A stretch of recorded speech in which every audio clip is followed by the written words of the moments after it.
Nigeria's security challenges continue to draw urgent national attention. The Inspector General of Police, Kayode Egbetokun, has announced the arrest of 53 suspects linked to recent mass killings in Benue and Plateau State. He assured the public that prosecution will follow swiftly, with suspects set to face trial without delay. In Benue, Governor Hyacinth Alia is taking steps towards long-term peace. Acting on President Tinubu's directive, he's setting up a peace committee aimed at restoring calm and preventing further bloodshed in the region. The police IG has confirmed the arrest of 26 persons. But talk to me, is this the beginning of justice? Or is this just going to be some stunt just to calm the public outrage? No, we said it on this program on Monday that the IG needed not to have waited for the president to give him the marching order. Say, IG, how many people have you arrested on this matter? Yes. But I'm glad that yesterday the IGP, Kayode Egbetokun, came out and told Nigerians that it's not even 26, it's actually 53. But suspect arrested. 53 suspects, 26 in connection with the Yelewata in Benue, and the remaining ones in connection with Plateau. Plateau. There was another incident in Benue. Yes, in Benue, yes. So in all, I think 53 suspects, and particularly on the Yelewata incident, which is said was a coordinated attack. They have, out of the 26 arrested for Yelewata and Benue, 2 of them were actually prime suspects. And they have arrested the major coordinator in whose house all the plans were hatched. Oh, really? Yes, so, and he said they have already, according to the IGP, said they have confessed to the crime. And 2 man-mounted machine guns were recovered. Machine guns. And I think about 8 AK-47 rifles, which were used in this dastardly act. We will follow this story to the very end to ensure that, at least now, he said, according to the IGP, he said, there are confessional statements to the roles of each and everyone in the gruesome murder of innocent Nigerians. Absolutely. So, by the time, we are going to follow up to the day they are arraigned in court, and we'll follow to the end where justice is served on this matter. Absolutely. We can't continue to... All right, BK, 26 persons arrested and also more still arrested. But talk to me, is this the beginning of justice? And we need to follow this matter to the end. Your thoughts here?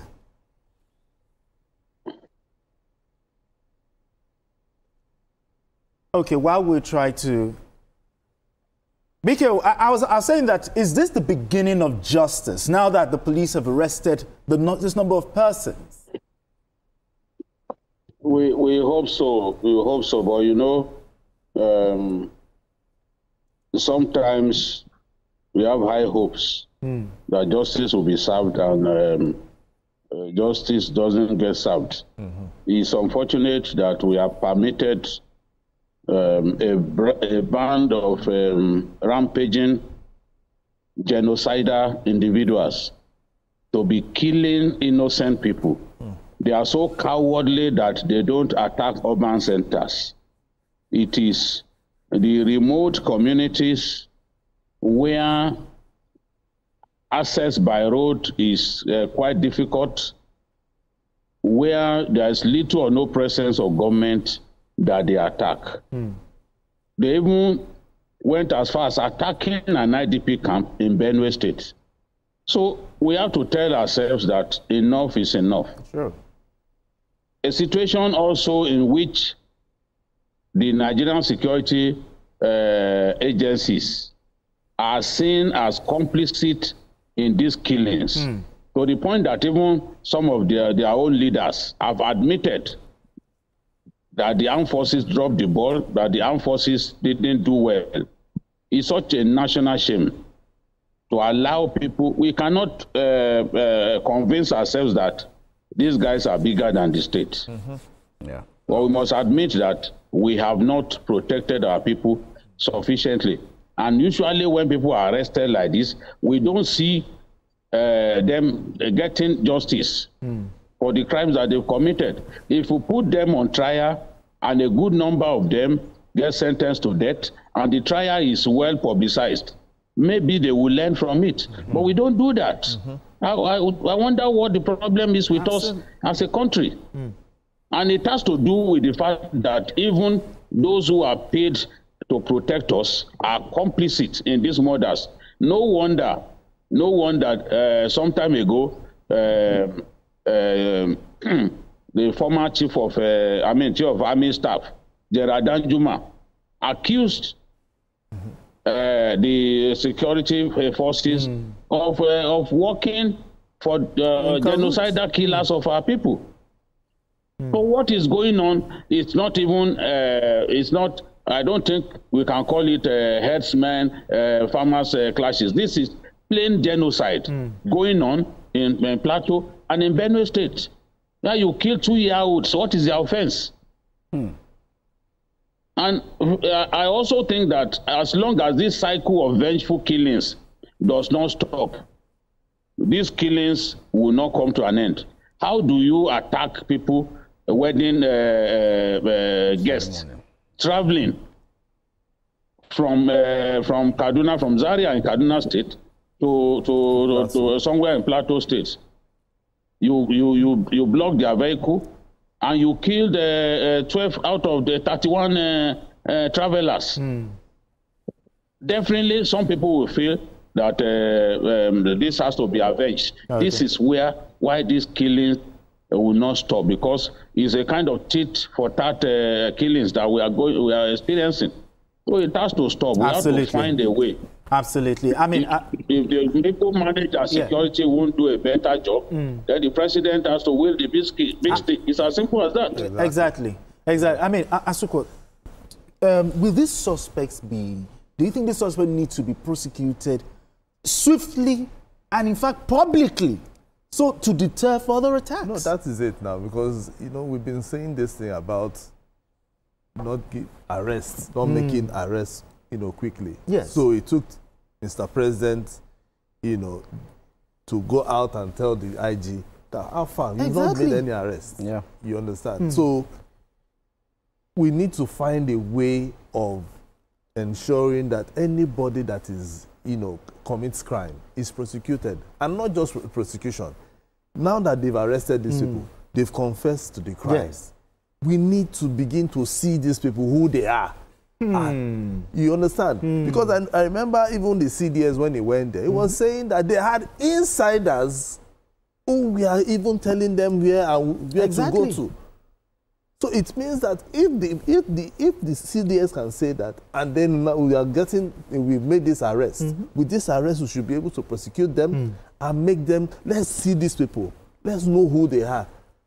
Because if we don't, it will just look as if they are just covering these people, and at the end of the day, they will say, we are talking about, like the people that went to the wedding now. Yes. We should not be afraid of reprisal attacks. Yeah. Because that is the next thing. Because these bodies, the people, we are actually buried in Plateau, rather than taking them to their own, villages. Villages, yeah. So now the government has to step in to see how they can find a way to stop a reprisal attack. And retaliatory violence as well. It might come. So reconciliation, and that is why Nigerians, we need to find a way to restrain ourselves. Absolutely. When once we see things, we know that everybody, I'm very sure the people who kill these guys will say, they look like so person. Oh, no, like, we need to do this. No, mob action doesn't pay. And that is why we have to be patient. If you feel that you have not seen somebody in your community, the best thing is for you to alert the police. Yes, you profile the person, not just take justice to your hands. Yes, absolutely. You can't take justice, you can't kill people. In fact, the most annoying thing now is that people find joy in killing other people. And I don't know how people, I just don't know how people just wake up in the morning and the next thing, they start thinking of how to kill a human being that you cannot produce or you cannot create.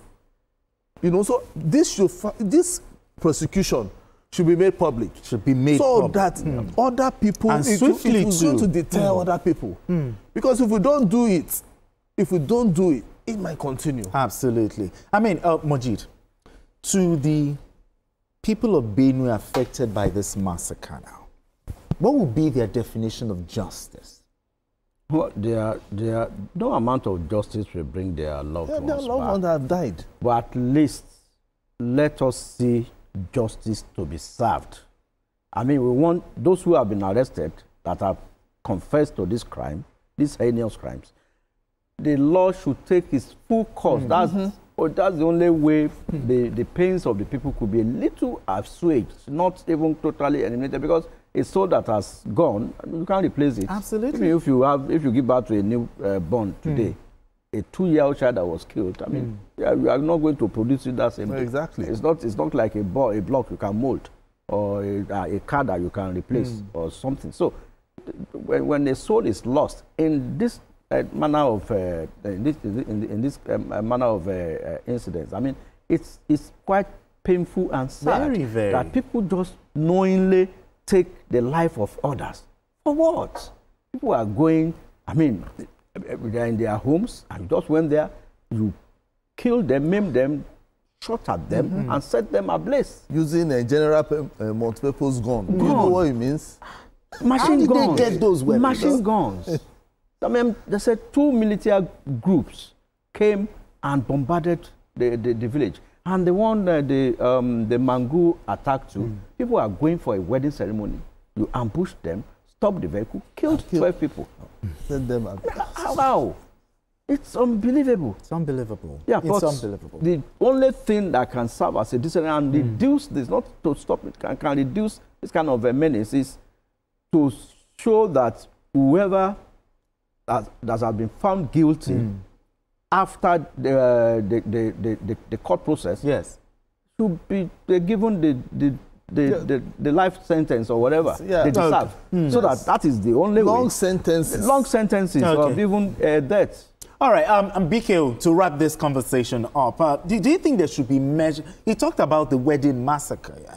Do you think there should be measures in place, by the police to prevent retaliatory violence or communal violence? Do you think there should be measures in place?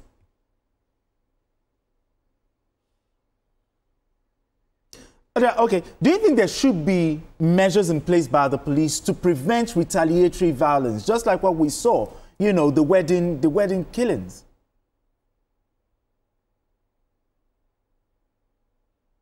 Okay, I think we're having challenges with BKO's now, but let me come to you. Do you think there should be measures, by the police they should put this in place to prevent this kind of retaliatory violence? I think the police, now that the police, all eyes will be on the police, is for them to find how they will be able to prevent it. We don't want an attack to happen and then they will come back. They should be proactive. They have to be proactive. If they need to start dialogue now with where those people are engagement, they need to go there, start talking to the community. Please, I'm begging them. Just like what the Edo State governor did the last time. When he went to Kano. So the police can take up that duty and then go to the state Kaduna and start begging the community, begging the families, so that they don't come back because they are hot. Exactly. Yeah. They are seriously hot because these are innocent people who just went to a wedding and at the end of the day you caught them in their prime. It doesn't make sense. And try to reassure them that justice will be served. And while they are doing that, they must also go back to, Benue and Plateau is challenged. Okay? But they need to go back. So thank God that Governor Hale has started with, trying to see how they can set up the community. Plateau too, they need to start engaging and talking to them. When once you see, we know that once you see any strange face, you can't take laws into your hands. Exactly. You need to involve the security, agencies for them to be able to profile them And if they are not, what you think they are, they are, those who are killers. Yes. You allow them go, please. Absolutely. All right, gentlemen, we need to go on this quick break. And when we return, the conversation continues. Don't go anywhere. Still Journalist Hangout.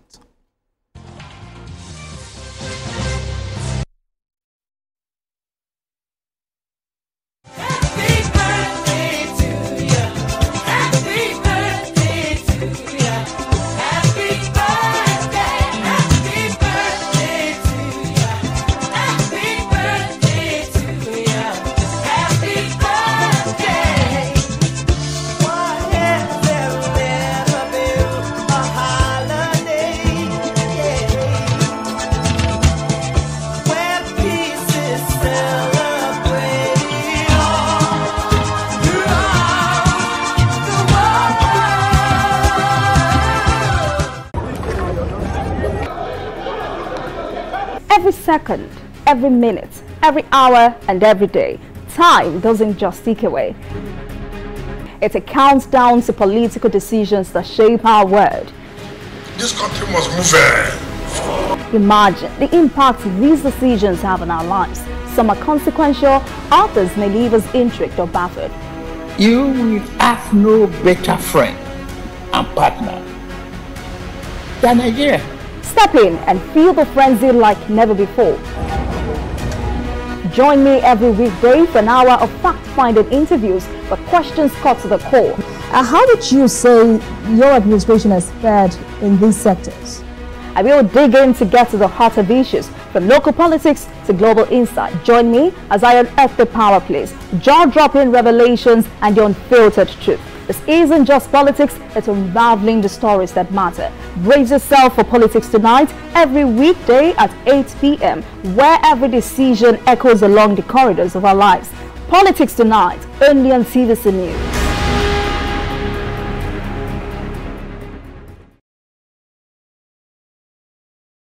Good morning, Marina Station and all the passengers. Efficient, it's comfortable. This development will go a long way in reducing congestion and emission. The trains are a long-term solution to Lagos traffic challenges. This is where we take the final, decisions on policies, programs of government. I will have to ensure that, the narration of Lagos as a PLC is taken very, very seriously. This is a major pedestrian bridge linking Oyinbo here to Apapa Road over there. With this overpass, we are providing what we call permanent solutions.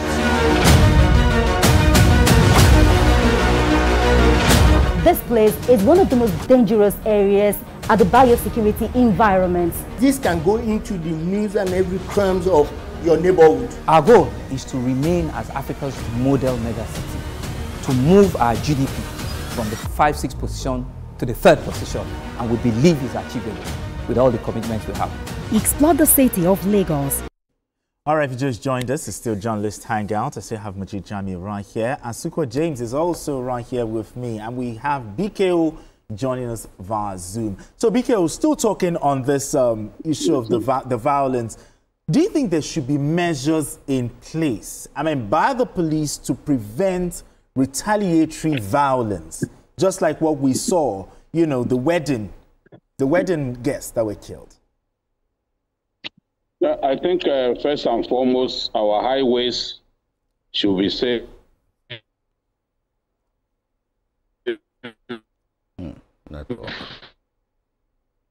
For travelers, people should be able to move freely from.